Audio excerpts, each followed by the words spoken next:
Today we're going to be working on a 2002 Ford F-250 Super Duty with a 7.3 liter Powerstroke. We're going to be replacing our high pressure oil pump as well as our high pressure oil lines.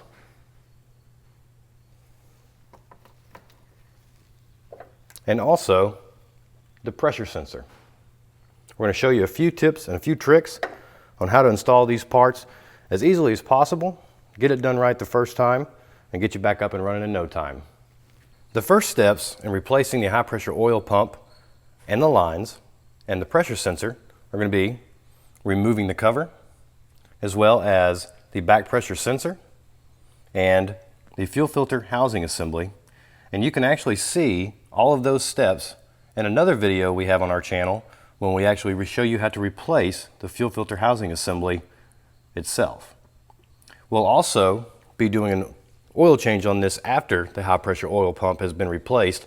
So before we go through the steps, we're going to go ahead and drain the oil, because oftentimes when a high pressure oil pump goes out, it's due to debris or poor oil going through the pump itself. So we don't want to take a chance of causing any damage to the new pump by allowing that old oil to go through.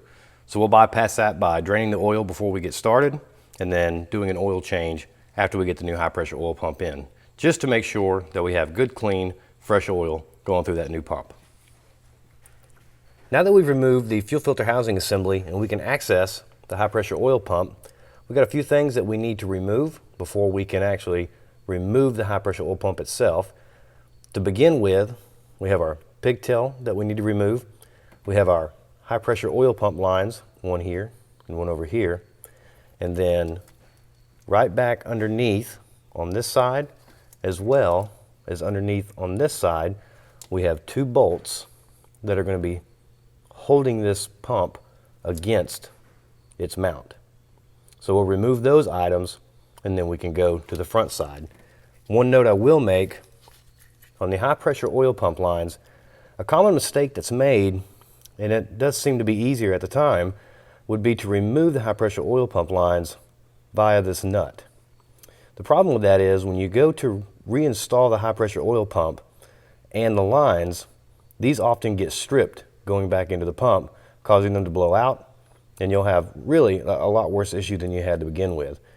So the recommended service on this would be to use the quick disconnect tool, which will go in between the quick disconnect on the line itself and the assembly, giving you a much easier removal and a much easier reinstallation.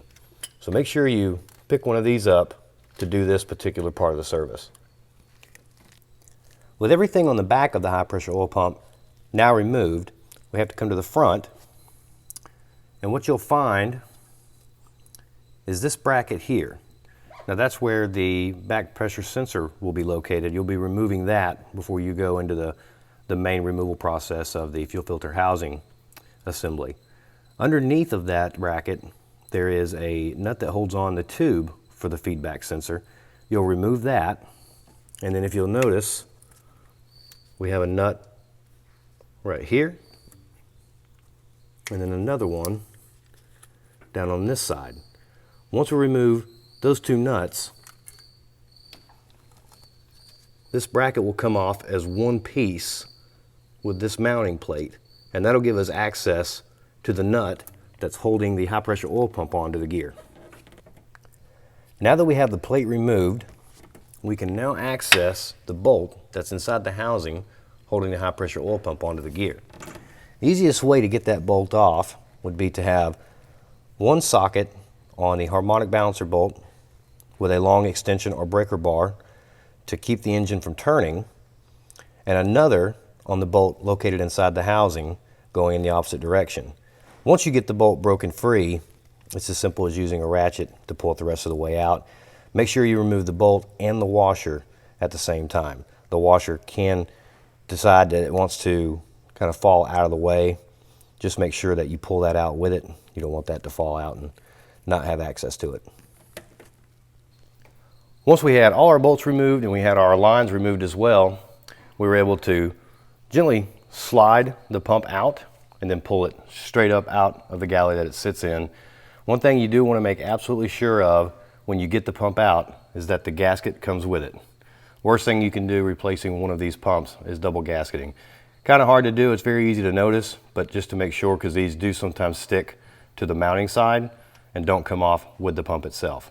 So make sure that that does come off with it. One other thing to mention, since we are replacing our pressure sensor that sits on the back side of the high pressure oil pump, we did not remove this one during the removal of the high pressure oil pump. There was no need. And in reverse, when we do put the new high pressure oil pump in, we're going to go ahead and put the new pressure sensor on the new pump before we install the pump, just as we did with this one coming out. We did not remove it. It's going to give us a little bit easier installation, and we'll already have that part in and down to the right specifications.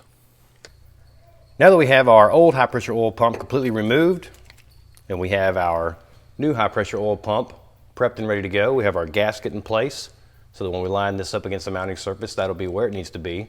We've also gone ahead and put the new pressure sensor on, so that's ready to go when we line this up and put it in place, and all we'll have to do is put a pigtail on there.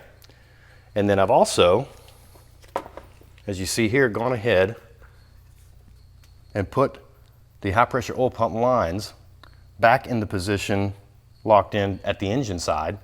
So once we get the new high pressure oil pump installed and we get the two bolts in the back holding it on, we can simply pop our new high pressure oil pump lines right on to the high pressure oil pump. We'll have our pigtail already installed on the pressure sensor. We'll have our two bolts in, and then we just have to come back to the front for the nut and washer. Now that we have our new oil pump replaced, all of our bolts and connections are tightened down to the right specifications, our last step is going to be replacing the cover and putting that back on so that we don't have any oil leaks. And what we're going to have to do here, we're going to have to clean all of this gasket material off, as well as where it mounts. We're going to reapply some new gasket material so that it gets a good secure seal and we don't have any oil leaks afterwards.